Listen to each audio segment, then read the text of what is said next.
23명의 손님들, 시댁 친척분들이 지켜보는 가운데 시어머니께서 바닥에 쓰러지셨습니다. 어머님, 괜찮으세요? 아야, 손목이, 119 불러야겠어요.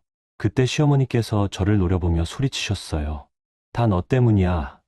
인덕션 줄 때문에 넘어진 거잖아. 친척들의 시선이 일제히 저에게 쏠렸습니다. 수근거리는 소리가 사방에서 들려왔어요. 환갑잔치를 이렇게 망쳐놓다니. 정말 조심성이 없어. 그 순간 민철 씨가 제 앞으로 다가왔습니다. 가정부 주제에 재수없게 따끔한 아픔과 함께 뺨이 화끈거렸어요. 23명이 지켜보는 앞에서 맞은 딱이었습니다. 여보, 당장 집에서 나가. 네가 있으면 이 집이 망가져. 눈물이 뺨을 타고 흘러내렸습니다. 하지만 그들은 몰랐습니다. 제가 어떤 결정을 내리게 될지. 이 모욕이 저를 어떤 사람으로 만들어낼지를 말이에요. 여러분의 구독, 좋아요는 더 많은 사연을 만드는 힘이 됩니다. 안녕하세요. 저는 이주영이라고 합니다. 그날은 새벽 4시 알람도 울리기 전에 눈이 떠졌습니다. 시어머니 환갑잔치 날이었거든요. 23명의 손님이 집에 온다고 하셨는데 요리는 제가 다 준비해야 했어요. 시누이 은정씨는 아이들 돌봐야 한다며 어제부터 친정에 가버렸고 남편 민철씨는 남자가 부엌 일에 나서는 게 어디 있냐며 골프 약속을 잡아놨거든요. 부엌에 서서 메뉴를 다시 한번 정리했습니다. 달백숙, 갈비찜, 전복죽, 각종 나물 반찬, 삼색전, 떡갈비, 잡채, 식혜, 수정과까지 12가지를 혼자 다 만들어야 했어요. 시어머니께서 우리 친척들은 입맛이 까다로우니까 정성스럽게 해야 한다고 하셨거든요. 어머님 환갑이니까 정말 맛있게 해드릴게요. 어제 그렇게 말씀드렸을 때 시어머니의 표정이 떠올랐습니다. 주영아, 내가 서울 사람이라 우리 지역 음식을 잘 모르겠지만 그래도 최대한 노력해봐. 친척들이 뭐라고 할지 모르거든. 그 말에서 이미 불안감이 스멀스멀 올라왔었어요. 결혼한 지 3년이 지났는데도 여전히 서울 사람이라는 딱지가 붙어 있었거든요. 고향이 다르다는 이유로 늘 어딘가 부족한 며느리 취급을 받았어요. 가스레인지 2구로는 도저히 12가지 요리를 동시에 할 수 없어서 어제 친정에 전화를 드렸습니다. 엄마, 포터블 인덕션 하나만 빌려줄 수 있어요? 시어머니 환갑잔치 음식을 준비하는데 가스레인지만으로는 부족해서요. 그래, 가져가거라. 그런데 주영아, 너무 무리하지 말고. 어머니의 걱정스러운 목소리가 들렸지만 저는 괜찮다고 대답했어요. 어머니께 걱정을 끼쳐드리고 싶지 않았거든요. 새벽부터 시장에 다녀와서 재료를 정리하고 하나씩 요리를 시작했습니다. 달백숙부터 끓이고 갈비찜 양념을 재워두고 각종 나물들을 다듬었어요. 손이 쉴 틈이 없었지만 그래도 마음만은 설렜습니다. 시어머니께서 기뻐하시는 모습을 생각하니까요. 오전 10시쯤 민철 씨가 골프복 차림으로 나타났습니다. 자기야, 나 골프 가야 해. 오늘 중요한 모임이거든. 오늘 어머니 환갑잔치인데 그게 뭐 내가 요리하는 건 아니잖아. 손님들 올 때까지 들어올게. 그렇게 말하고는 현관문을 나서더라고요. 저는 한숨을 내쉬며 다시 부엌으로 향했습니다. 혼자서도 충분히 할 수 있다고 생각했어요. 오후 1시쯤 첫 번째 손님들이 도착하기 시작했습니다. 시어머니의 언니, 형수, 시누이들. 다들 제 음식을 보시더니 고개를 갸웃거리시더라고요. 어머, 이게 갈비찜이야? 우리가 아는 갈비찜하고는 좀 다른 것 같은데? 그러게, 양념 색깔도 다르고. 혹시 서울 스타일로 만든 거야? 아, 주영이가 서울 출신이니까 그렇구나. 그래도 환갑잔치인데 우리 지역 방식으로 했으면 좋았을 텐데. 저는 웃으며 대답했습니다.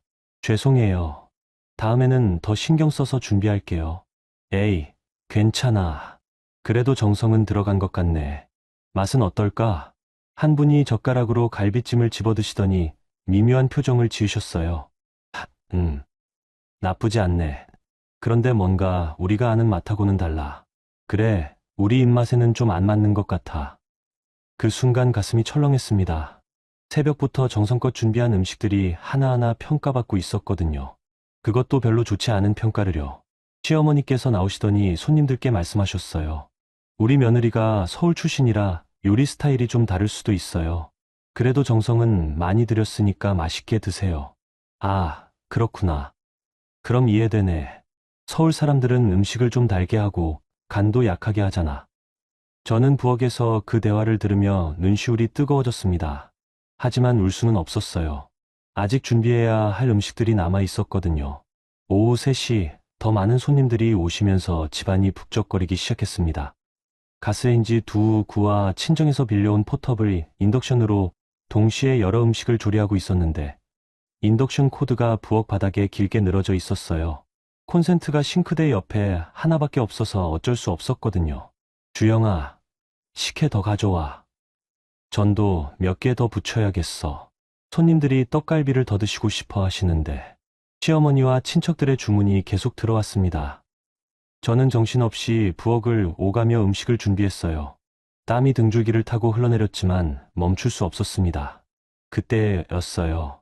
시어머니께서 부엌으로 들어오시더니 갑자기 소리를 지셨습니다. 어머나, 이게 뭐야? 바닥에 줄이 이렇게 늘어져 있으면 어떡해? 순간 시어머니의 발이 인덕션 코드에 걸렸습니다. 한복 저고리가 휘날리며 시어머니께서 앞으로 넘어지셨어요. 어머님, 저는 황급히 달려가 시어머니를 부축하려 했지만 이미 시어머니는 바닥에 손을 짚으며 넘어지신 후였습니다. 그리고 그 순간 뼈가 부러지는 듯한 소리가 들렸어요. 아야, 아야. 시어머니께서 팔을 감싸주시며 신음하셨습니다. 손목 부분이 이상하게 꺾여 있었어요. 어머님, 어머님. 저는 무릎을 꿇고 시어머니께 다가갔습니다. 시어머니의 얼굴이 고통으로 일그러져 있었고 오른쪽 손목이 부자연스럽게 꺾여 있었거든요. 아파요. 손목이. 119 불러야겠어요. 지금 당장. 제가 핸드폰을 꺼내려는데 거실에서 소란이 일어났습니다. 손님들이 부엌으로 몰려오기 시작했어요. 어머, 무슨 일이야? 언니가 넘어졌어? 어쩌다가 이런 일이. 친척들의 목소리가 부엌을 가득 메웠습니다. 누군가 이미 119에 신고를 했다고 했어요. 저는 시어머니 곁에 무릎을 꿇고 앉아서 어떻게 해야 할지 몰랐습니다. 인덕션 코드에 걸려서 넘어지신 것 같아요. 제가 떨리는 목소리로 말하자 주변이 순간 조용해졌습니다. 인덕션이 왜 여기 있어? 시어머니의 형수분이 날카롭게 물으셨어요. 가스레인지만으로는 음식을 다 못 만들어서 친정에서 빌려왔어요. 아니, 그럼 미리 말을 하든지. 바닥에 줄이 늘어져 있는 줄도 모르고. 정말 위험하게 왜 그래? 친척들의 비난 섞인 목소리가 쏟아졌습니다.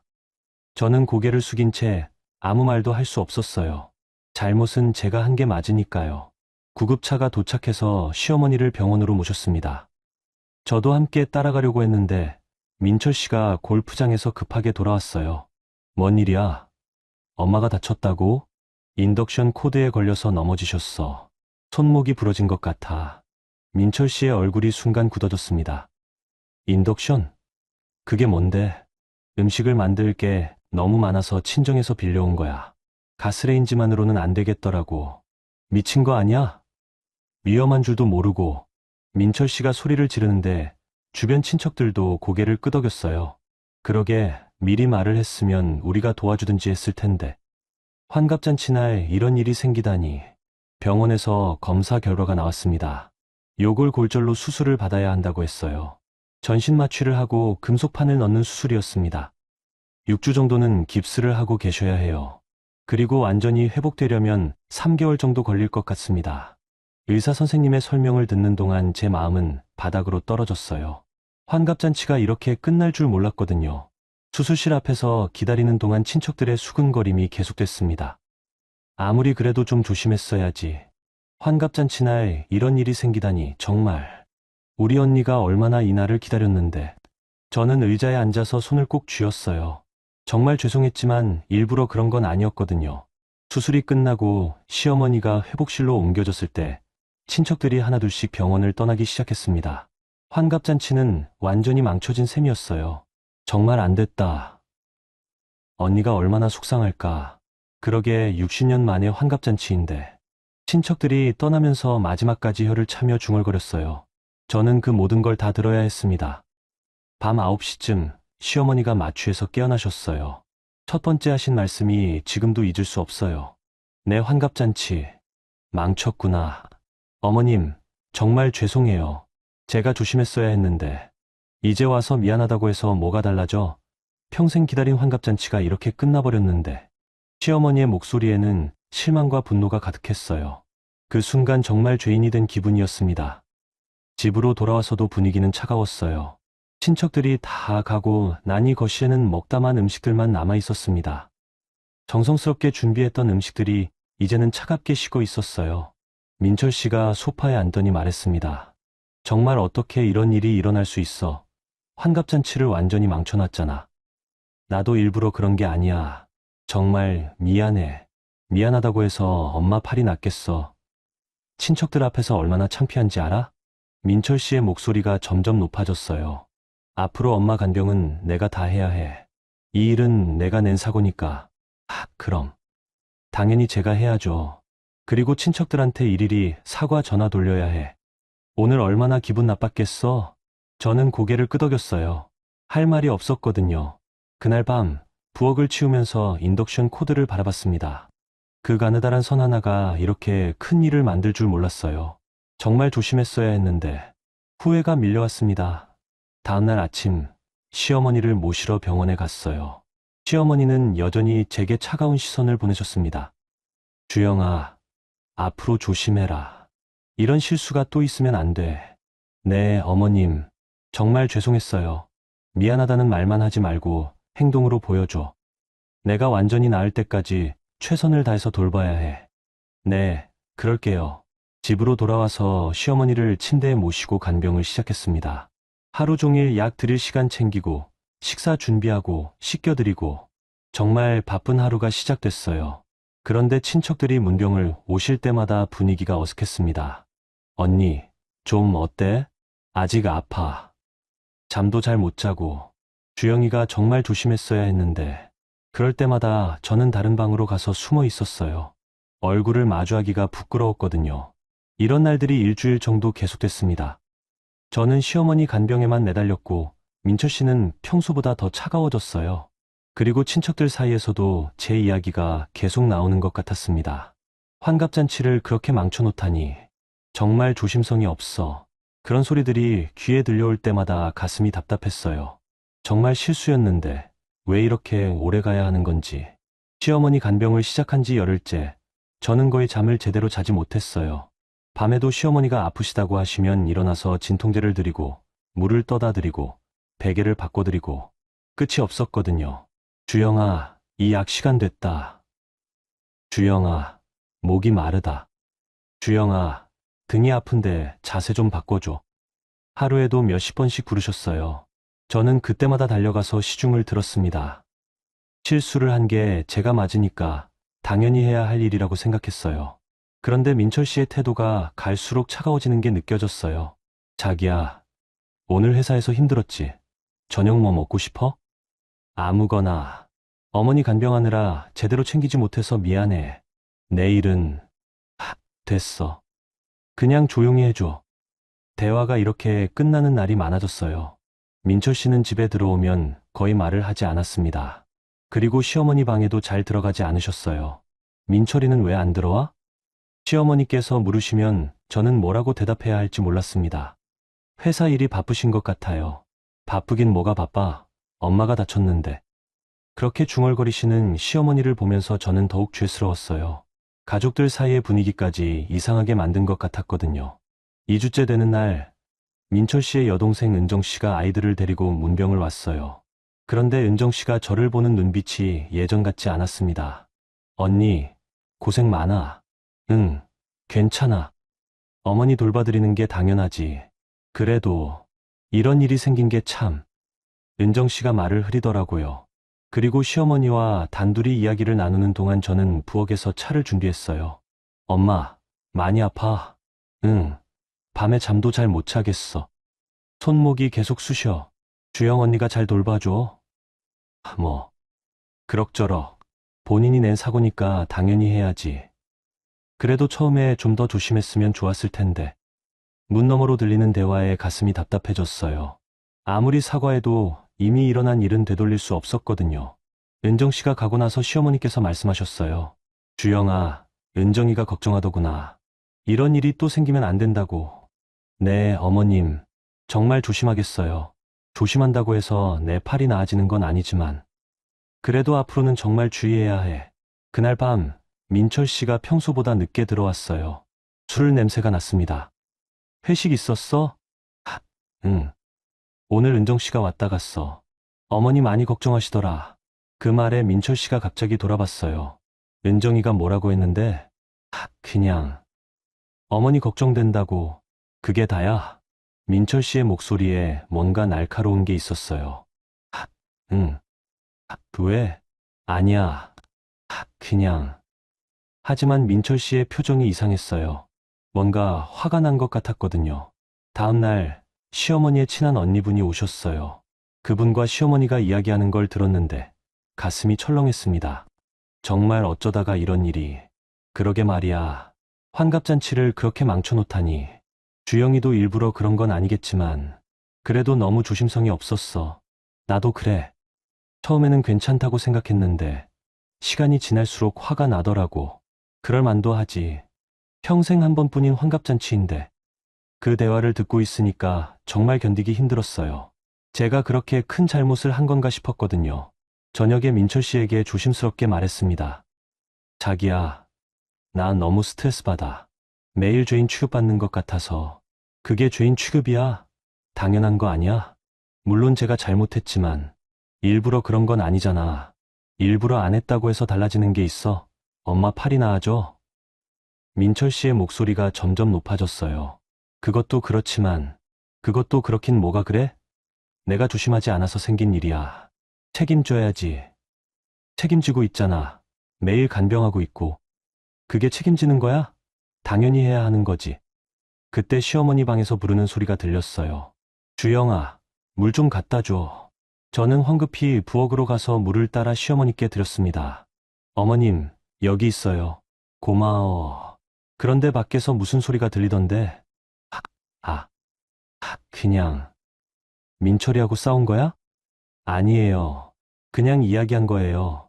시어머니께서 저를 한참 바라보시더니 말씀하셨어요.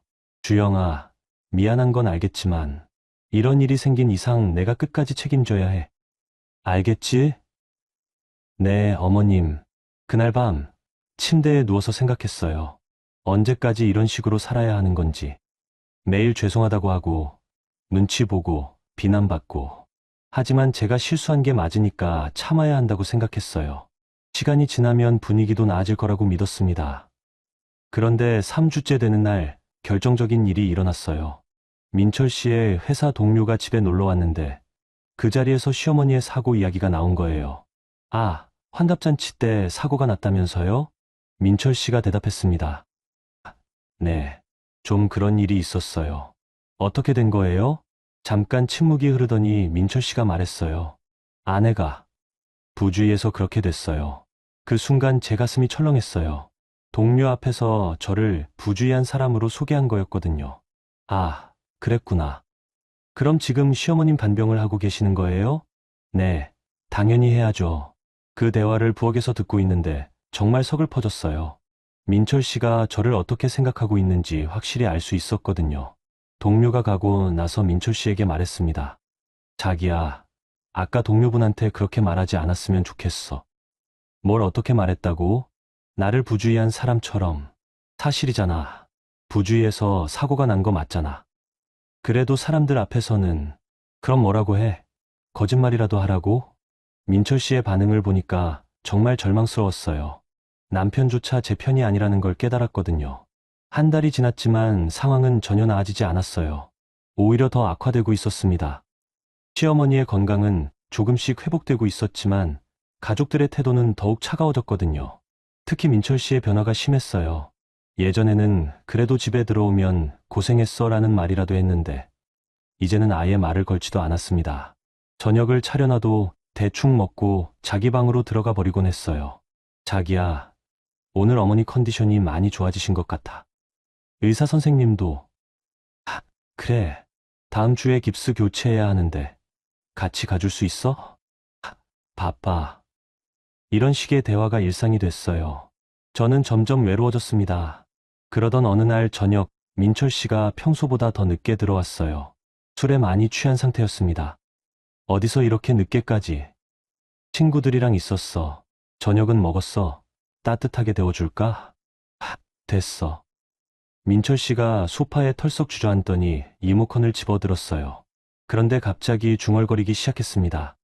친구들이 그러더라. 집에서 사고만 치는 아내랑 살기 힘들겠다고. 뭐라고? 아니야. 그냥. 하지만 저는 분명히 들었어요. 민철 씨가 친구들에게 저 이야기를 하고 다닌다는 걸 알았거든요. 다음 날 시장을 보러 나갔는데 아는 아주머니를 만났어요. 어머, 주영 씨, 오랜만이에요. 그런데 시어머니 많이 좋아지셨어요? 네, 많이 나아지셨어요. 그래도 처음에 많이 놀랐겠어요. 환갑잔치 날 그런 일이 생기다니. 순간 가슴이 철렁했어요. 동네에까지 소문이 난 거였습니다. 아, 네. 제가 조심하지 못해서.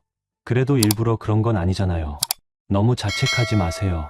그 아주머니는 위로해 주셨지만 동네 사람들까지 아는 상황이라는 게 부끄러웠어요. 집으로 돌아와서 시어머니께 식사를 준비해 드렸습니다. 어머님, 약 드실 시간이에요. 고마워. 그런데 주영아. 네. 아까 병원에서 전화 왔었어. 다음 주에 재검사 받으러 오라고. 네, 알겠어요. 제가 모셔다 드릴게요.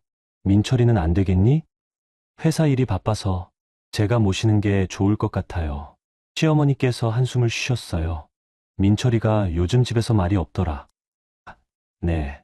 혹시 부부싸움이라도 한 거야? 아니에요. 그냥 피곤하신 것 같아요. 사실은 민철 씨가 저와 대화하는 걸 거의 포기한 상태였어요. 집에서는 시어머니하고만 이야기하고 저와는 꼭 필요한 말만 했거든요. 그날 밤 정말 견디기 힘든 일이 일어났어요. 민철 씨가 또 술에 취해서 들어왔는데 이번에는 아예 폭발했습니다. 야, 너 때문에 내가 얼마나 창피한지 알아? 갑자기 왜 그래?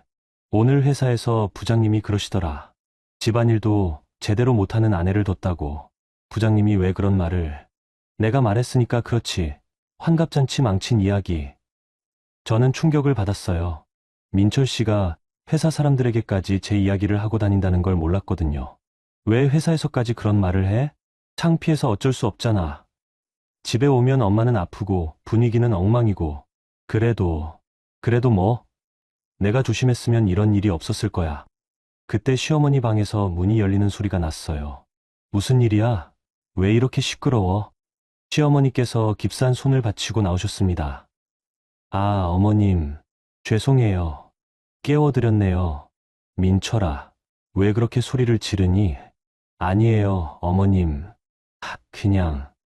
주영이가 뭘 잘못했다고? 민철 씨가 한참을 침묵하더니 말했어요. 어머님도 답답하시잖아요. 이 모든 게 다 뭐? 다 주영이 때문이잖아요. 그 순간 시어머니께서 저를 바라보셨어요. 그 눈빛에는 실망과 원망이 가득했습니다. 주영아, 민철이 말이 맞다.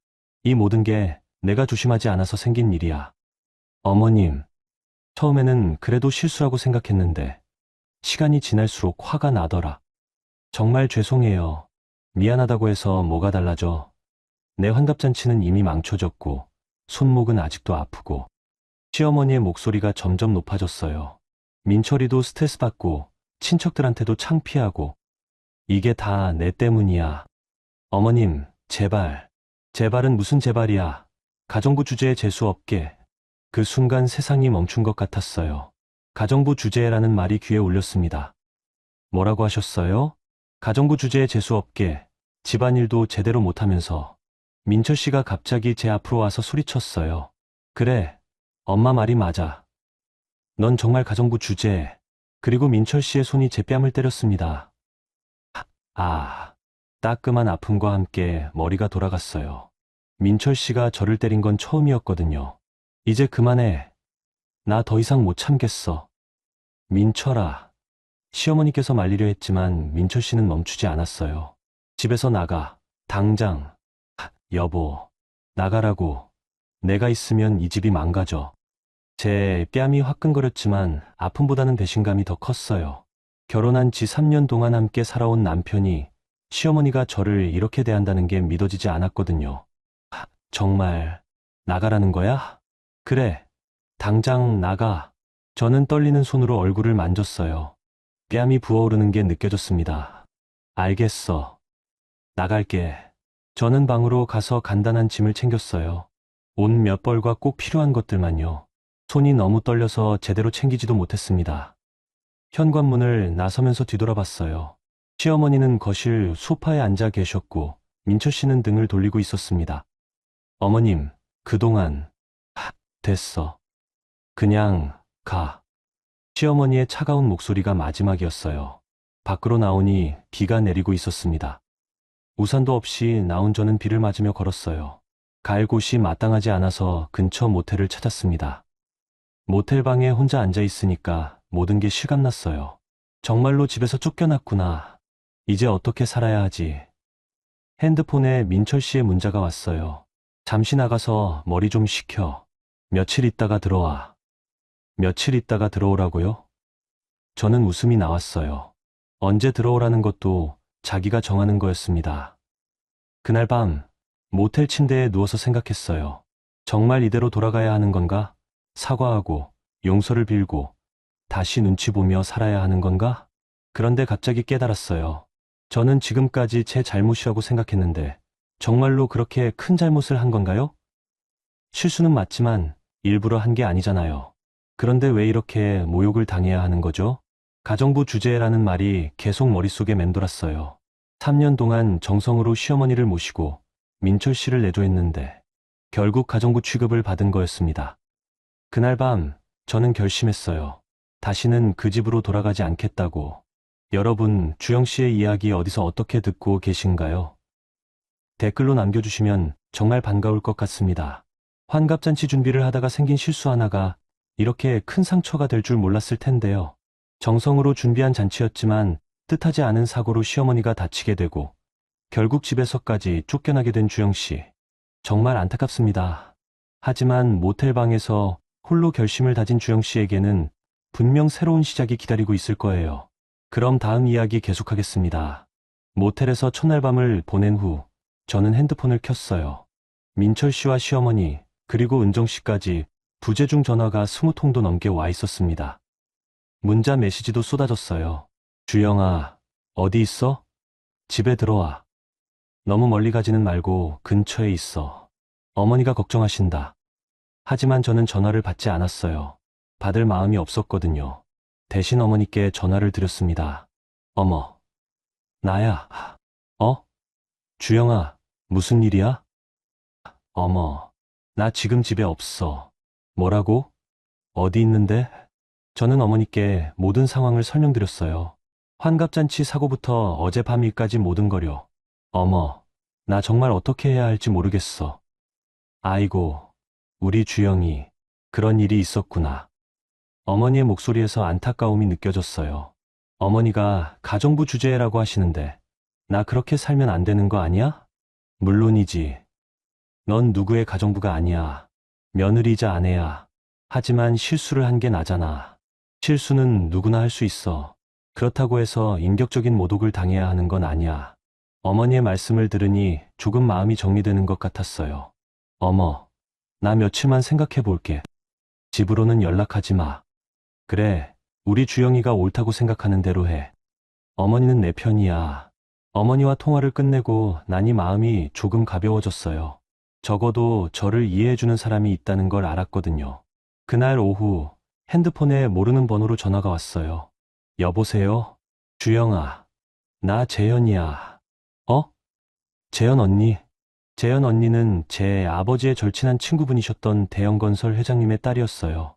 어릴 때부터 언니처럼 따르던 분이셨는데 시집간 후에는 연락이 뜸해졌었거든요. 네, 어머니한테 연락받았어. 지금 힘든 상황이라고 들었는데. 언니, 어디 있어? 내가 데리러 갈게. 재현 언니는 1시간 후 모텔 앞에 나타났어요. 명품 가방을 들고 우아한 모습 그대로였지만 표정은 진지했습니다. 주영아, 많이 힘들었지? 언니. 저는 그제서야 울음이 나왔어요. 그동안 혼자 견뎌왔던 모든 감정이 터져나왔거든요. 울지 마. 이제부터는 언니가 도와줄게. 재현 언니는 저를 근처 카페로 데리고 가서 자세한 이야기를 들어주셨어요. 정말 어이없네. 실수 하나 가지고 어떻게 그렇게 할 수가 있어? 그래도 제가 조심했어야 했잖아요. 조심하는 건 당연하지. 하지만 실수했다고 해서 인격모독까지 당해야 하는 건 아니야. 재현 언니의 말에 고개가 끄덕여졌어요. 주영아, 너 대학 때 뭐 전공했지? 관광경영학교. 그래서 호텔에서 일했었고. 맞다. 롯데호텔에서 일했었지. 그럼 서비스업 경험도 있고. 재현 언니가 뭔가 생각에 잠기더라고요. 주영아, 나한테 좋은 아이디어가 있어. 어떤 아이디어요? 우리 아버지 회사 부회장님 댁에서 가정부를 구하고 있어. 그런데 아무나 할 수 있는 일이 아니야. 교육받은 사람, 신뢰할 수 있는 사람을 찾고 있거든. 가정부요? 순간 가정부 주제라는 시어머니의 말이 떠올랐어요. 왜? 싫어? 아니요. 그런데 진짜 가정부가 되는 거네요. 주영아, 생각을 바꿔봐. 넌 이제 진짜 가정부가 되는 게 아니야. 전문직이 되는 거야. 전문직이요? 응. 부회장님 댁은 강남에 있는 큰 집이고 월급도 1,000만 원이야. 그리고 살림 전반을 관리하는 하우스키퍼 역할이지. 단순한 청소나 빨래만 하는 게 아니야. 1,000만 원이라는 금액에 깜짝 놀랐어요. 민철 씨 월급의 2배가 넘는 돈이었거든요. 정말요? 응. 부회장님이 워낙 까다로우신 분이라 아무나 못 써. 그런데 내가 호텔 경험도 있고 예의도 바르고 무엇보다 우리 아버지가 보증하니까 가능한 거야. 재현 언니의 제안을 듣고 있으니까 새로운 가능성이 보이는 것 같았어요. 언니, 정말 제가 할 수 있을까요? 물론이야. 넌 원래 호텔에서 VIP 고객 담당했잖아. 그 경험이면 충분해. 그런데 남편이 뭐라고 할지. 남편, 너를 때리고 집에서 쫓아낸 그 남편 말야? 재현 언니의 말에 정신이 번쩍 들었어요. 주영아, 이제는 내가 독립할 시간이야. 남의 눈치 보지 말고 내 인생을 살아봐. 그날 밤, 재현 언니 집에서 하룻밤을 보냈어요. 오랜만에 따뜻한 밥과 편안한 침대에서 잠을 잤습니다. 다음날 아침, 재현 언니가 말했어요. 오늘 부회장님 댁에 가서 면접을 보자. 이렇게 갑자기요? 응. 부회장님이 급하게 사람을 구하고 계셔. 강남의 대형 건설 부회장 댁은 정말 큰 저택이었어요. 정원도 넓고 집도 웅장했습니다. 부회장님은 50대 후반의 품이 있는 분이셨어요. 안녕하세요. 이주영입니다. 네. 앉으세요. 재현이한테 이야기 들었어요. 호텔 경험이 있으시다면서요? 네. 롯데호텔에서 3년간 근무했습니다. 어떤 일을 하셨나요? VIP 고객 담당을 했습니다. 숙박부터 식사, 행사 준비까지 전반적인 서비스를 제공했어요. 부회장님이 고개를 끄덕이시더라고요. 여기서는 집안 살림 전반을 관리해 주셔야 해요. 청소, 빨래, 식사 준비는 기본이고 손님 접대나 각종 행사 준비도 도와주셔야 하고요. 네, 가능합니다. 월급은 1,000만 원이고 주말에는 쉬실 수 있어요. 대신 가끔 저녁 늦게까지 일하실 때도 있고 손님이 많이 오는 날에는 좀 힘들 수도 있어요. 괜찮습니다. 그럼 내일부터 시작하시겠어요? 정말 간단한 면접이었어요. 재현 언니 아버지의 추천이 큰 힘이 된 것 같았습니다. 집으로 나오면서 재현 언니가 말했어요. 축하해. 이제 주영이도 당당한 직업 여성이야. 고마워요, 언니. 정말 고마워요. 고맙긴. 이제부터가 시작이야. 열심히 해서 성공하는 모습 보여줘. 그날 밤, 저는 민철 씨에게 문자를 보냈어요. 나는 이제 돌아가지 않을 거야. 이혼 절차 진행하자. 곧바로 민철 씨의 전화가 왔지만 받지 않았어요. 대신 문자로 답했습니다. 할 말 있으면 문자로 해. 민철 씨의 답장이 왔어요. 미친 거 아니야? 집에 들어와서 이야기하자. 이야기할 거 없어. 변호사 통해서 연락할게. 주영아, 정신 차려. 하지만 저는 더 이상 답하지 않았어요. 이미 마음을 정했거든요. 다음 날부터 부회장님 댁에서 일을 시작했습니다. 호텔에서의 경험이 정말 도움이 됐어요. 세심한 서비스, 완벽한 준비, 예의 바른 태도. 모든 게 자연스럽게 나왔습니다. 주영 씨, 정말 잘하시네요. 일주일 만에 부회장님께서 칭찬해 주셨어요. 감사합니다. 앞으로 잘 부탁드려요. 그날 밤, 제 통장에 1,000만 원이 입금됐어요. 제 돈을 번 게 정말 오랜만이었거든요. 그 순간 정말 뿌듯했어요. 민철 씨 쪽에서는 계속 연락이 왔지만 저는 모두 차단했습니다. 이제 진짜 새로운 삶을 시작하려고요. 부회장님 댁에서 일한 지 한 달이 지났을 때 저는 완전히 다른 사람이 된 것 같았어요. 매일 아침 6시에 일어나서 정원 관리부터 시작해서 집 청소, 식사 준비, 그리고 부회장님의 스케줄 관리까지 바쁘지만 보람 있는 일상이었거든요. 호텔에서 배운 노하우가 정말 유용했어요. 특히 VIP 고객 서비스 경험이 큰 도움이 됐습니다. 부회장님이 중요한 손님을 집으로 초대하실 때마다 제가 모든 준비를 도맡아 했어요. 주영 씨, 오늘 저녁에 중국 바이어분들이 오십니다. 정통 한식으로 준비해 주세요. 네, 알겠습니다. 몇 분이나 오시나요? 5분 정도 될 것 같아요. 술은 좋은 한국 전통주로 준비하시고요. 이런 요청을 받을 때마다 저는 호텔에서 일할 때처럼 체크리스트를 만들어서 하나하나 완벽하게 준비했어요. 음식 메뉴 구성부터 테이블 세팅, 분위기 조성까지 모든 걸 신경 썼습니다. 그날 저녁 중국 바이어분들이 오셨는데 제가 준비한 한식에 정말 만족해 하시더라고요. 이 음식 정말 맛있습니다. 누가 만드신 거예요? 저희 하우스키퍼가 준비했습니다. 정말 전문가네요. 호텔 셰프 수준입니다. 부회장님께서 저를 불러서 인사를 시키셨어요. 주영 씨, 잠깐 와보세요. 네. 부회장님, 이분들이 음식에 대해 문의하고 싶어 하시는데요. 중국 바이어분 한 분이 중국어로 뭔가 물어보시더니 통역사가 말했어요. 김치와 불고기 양념의 비법을 알고 싶다고 하시네요. 저는 정성스럽게 설명해 드렸어요. 호텔에서 외국인 고객들을 상대한 경험이 있어서 어떻게 설명해야 하는지 알고 있었거든요. 김치는 배추를 24시간 절여서 매운맛과 단맛의 균형을 맞춰야 하고, 불고기는 대와 사과로 고기를 부드럽게 만드는 게 핵심입니다. 바이어분들이 정말 흥미롭게 들어주셨어요. 그리고 부회장님도 제 설명을 듣고 만족스러워 하셨습니다. 다음날 부회장님께서 말씀하셨어요. 주영 씨, 어제 정말 수고하셨어요. 바이어분들이 무척 만족해 하셨어요. 감사합니다. 앞으로 이런 일이 더 많아질 것 같은데 부담되지 않으시죠? 전혀 부담되지 않습니다. 오히려 보람 있어요. 그럼 다행이네요. 참, 이달 보너스를 드리고 싶은데 계좌번호 주세요. 보너스까지 주신다니 정말 감사했어요. 제가 하는 일을 인정받는다는 느낌이 들었거든요. 그런데 한 달 반쯤 지났을 때 예상치 못한 일이 일어났어요. 민철 씨와 시어머니가 부회장님 댁으로 찾아온 거였습니다. 그날은 마침 부회장님이 출장 중이셨어요. 인터폰이 울려서 나가보니 민철 씨와 시어머니가 서 있었습니다. 주영아, 여기서 뭐 하는 거야? 민철 씨의 목소리에는 분노가 가득했어요. 일하고 있어요. 일? 이게 일이야? 남의 집 가정부 일이? 정식으로 고용된 하우스키퍼예요. 시어머니께서 앞으로 나오셨어요. 깁스는 풀리셨지만 아직 손목에 보호대를 차고 계셨습니다. 주영아, 집에 들어가자.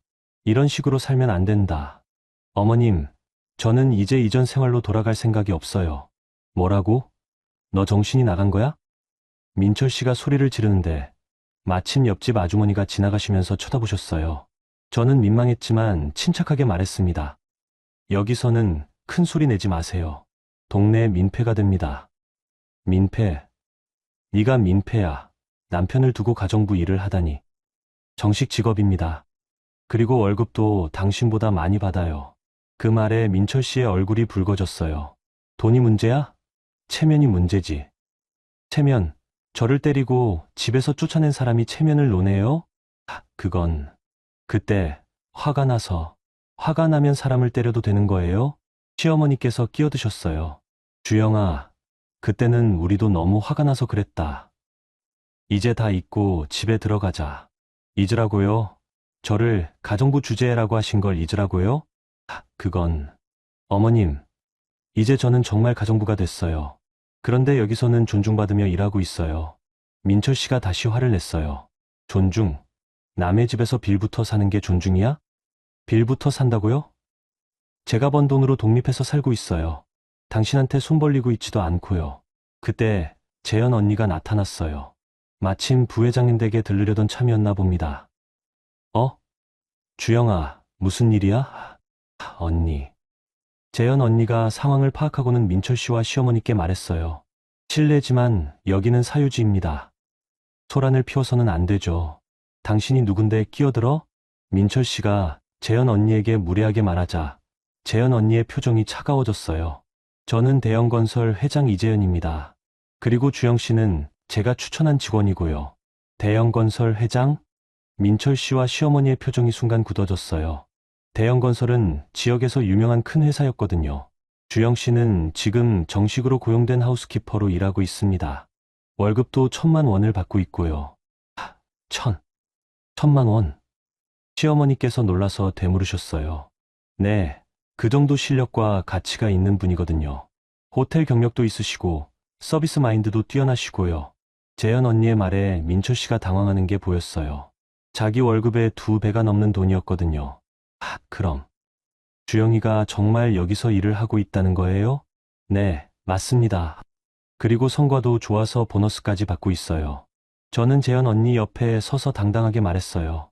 저는 이제 제 힘으로 살고 있어요. 그리고 여기서 인정받으며 일하고 있고요. 시어머니께서 한참을 저를 바라보시더니 말씀하셨어요. 정말 돌아올 생각이 없는 거니?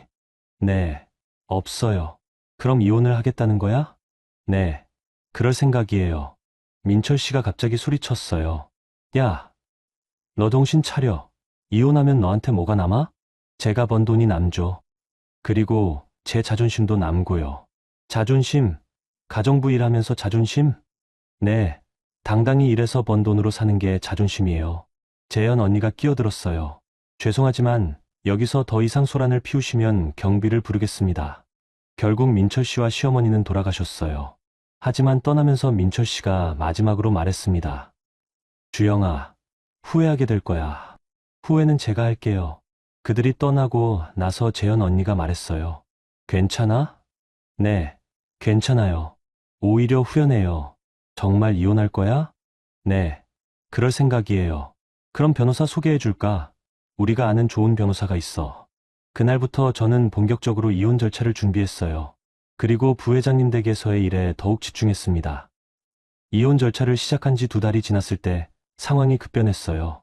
재현 언니가 소개해준 김 변호사님을 통해 이혼 조정을 신청했는데 민철 씨 측에서 갑자기 태도가 달라진 거였습니다. 이주영 씨, 상대방 측에서 합의를 제안해왔습니다. 합의요? 네.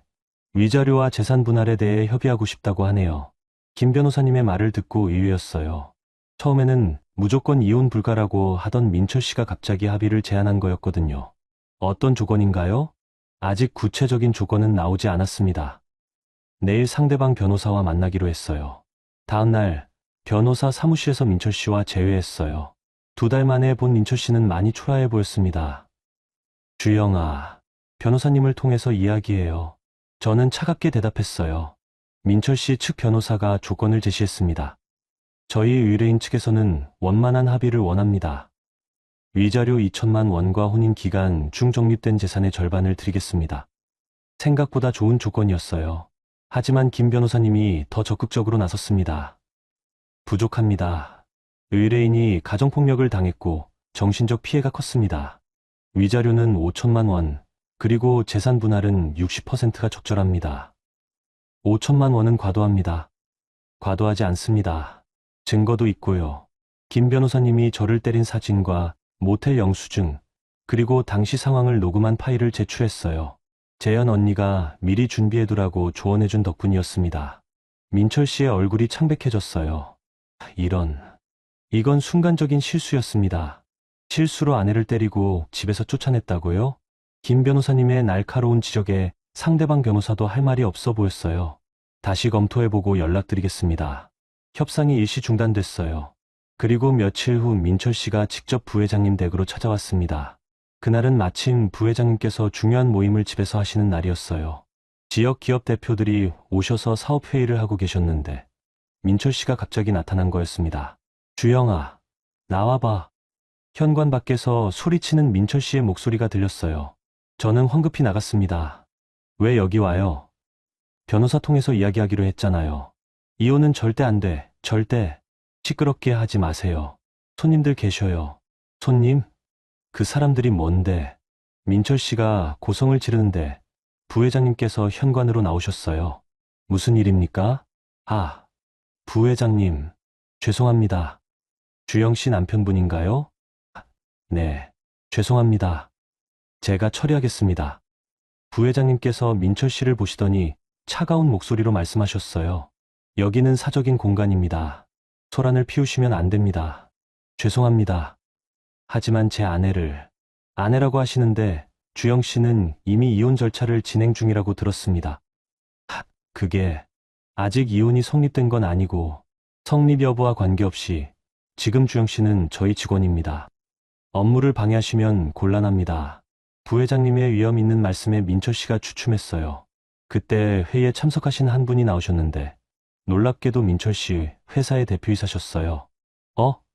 민철 씨, 여기서 웬일이야? 사장님, 이 집에 무슨 일로 온 거야? 민철 씨의 얼굴이 새파래졌어요. 회사 사장님 앞에서 이런 상황을 들키게 된 거였거든요. 사장님, 이 직원 아세요? 부회장님께서 물으시자 사장님이 대답하셨어요. 저희 회사 경리부 직원입니다. 그렇군요. 그런데 여기서 소란을 피우고 있어서요. 뭐? 민철 씨, 무슨 일이야? 민철 씨가 어떻게 대답해야 할지 몰라 하는 사이 부회장님께서 상황을 설명해 주셨어요.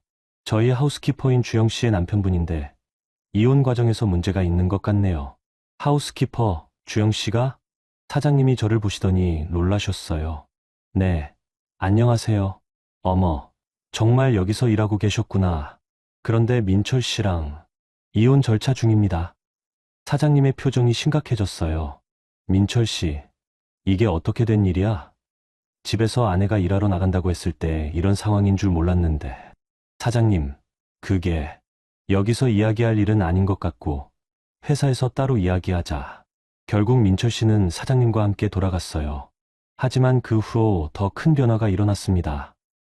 다음날 재현 언니가 전화를 했어요. 주영아, 큰일 났다. 민철 씨 회사에서 문제가 생겼어. 무슨 문제요? 어제 일 때문에 사장님이 민철 씨를 조사했는데 회계 부정이 발견됐대. 회계 부정? 응, 몇 천만 원을 빼돌린 게 들통났어. 그래서 경찰서에 신고됐대.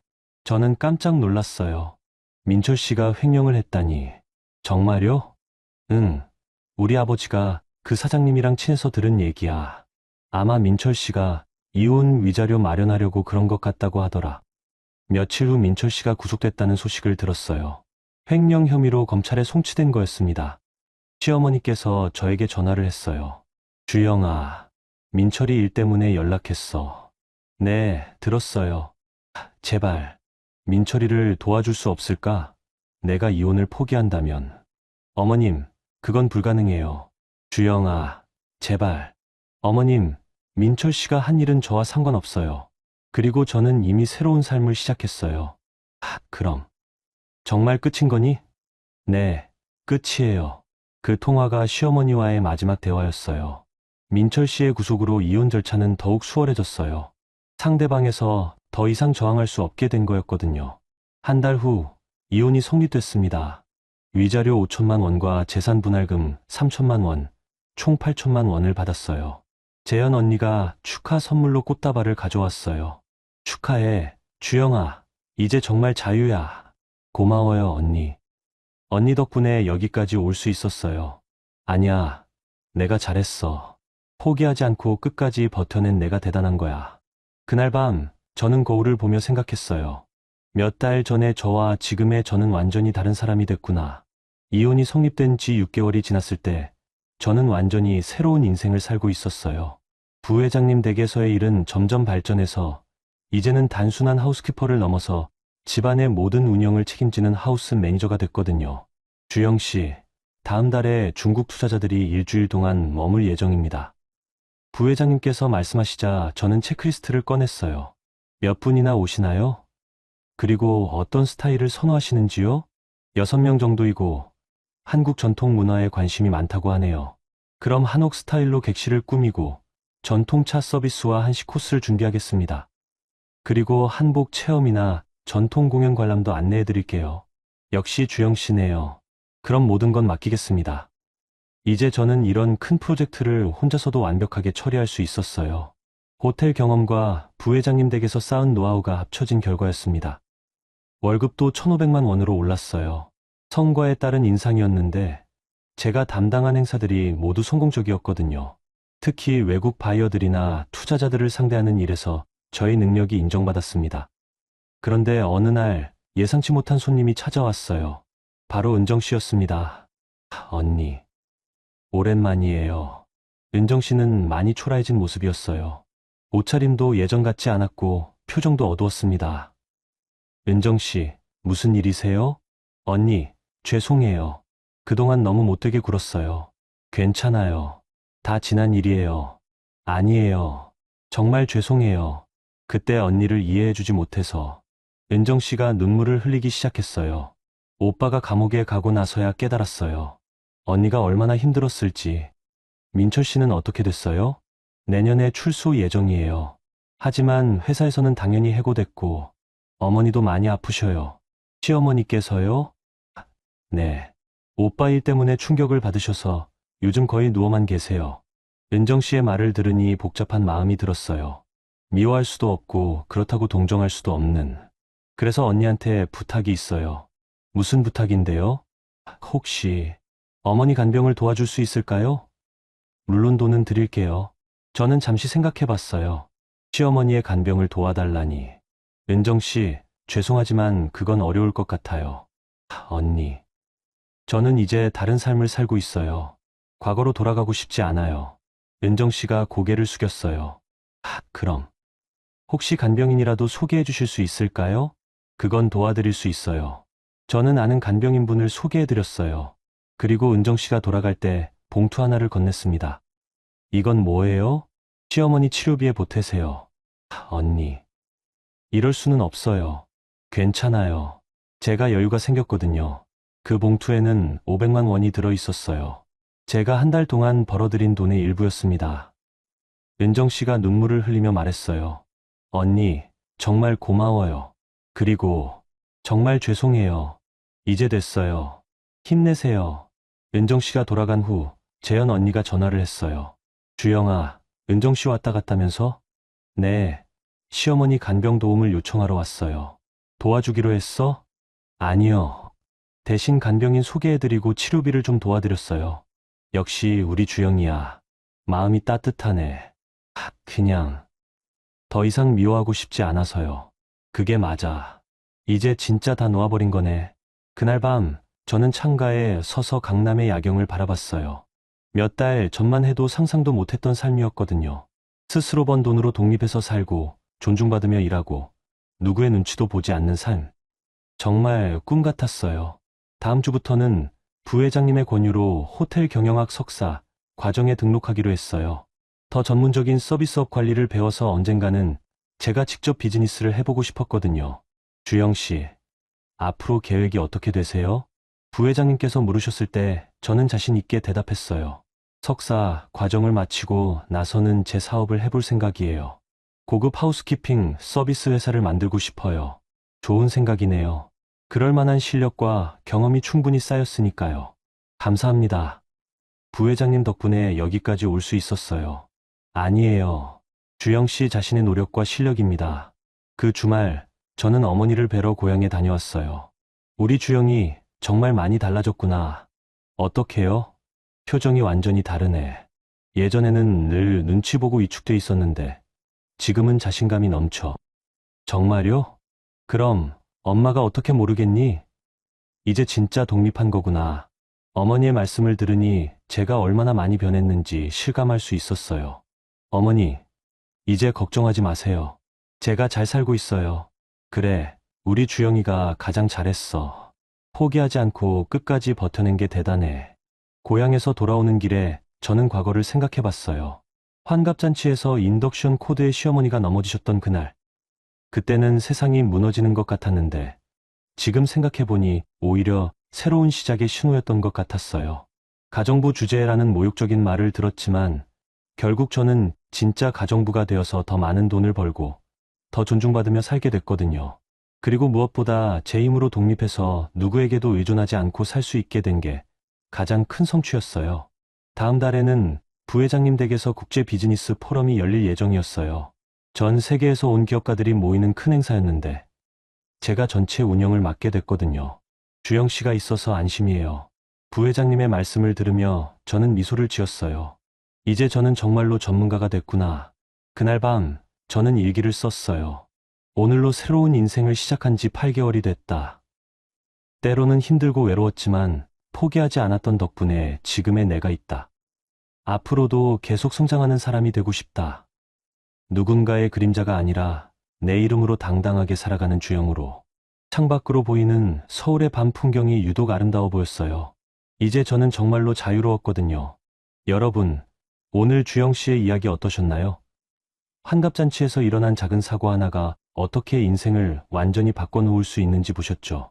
처음에는 정말 절망적인 상황이었을 텐데, 주영 씨가 그 어려움을 딛고 일어선 모습이 정말 대단하다고 생각해요. 사실, 우리 인생에도 이런 순간들이 있잖아요? 모든 게 무너지는 것 같고, 앞이 보이지 않는 순간들 말이에요. 하지만 주영 씨처럼 포기하지 않고 한 걸음씩 나아간다면 분명 새로운 기회를 만날 수 있을 거예요. 특히 주영 씨가 가정부 주제라는 모욕적인 말을 들었지만 결국 진짜 가정부가 되어서 더 큰 성공을 이룬 부분이 정말 인상적이었어요. 때로는 상처가 오히려 우리를 더 강하게 만드는 것 같아요. 우리 모두 살아가면서 다양한 선택의 순간을 마주하게 됩니다. 그때마다 용기 있는 선택을 하는 게 쉽지 않지만 주영 씨의 이야기처럼 자신을 믿고 나아간다면 분명 좋은 결과가 있을 거예요. 여러분께도 작은 위로와 힘이 되었으면 좋겠습니다. 구독과 좋아요 부탁드립니다. 부탁드립니다. 부탁드립니다. 부탁드립니다. 부탁드립니다.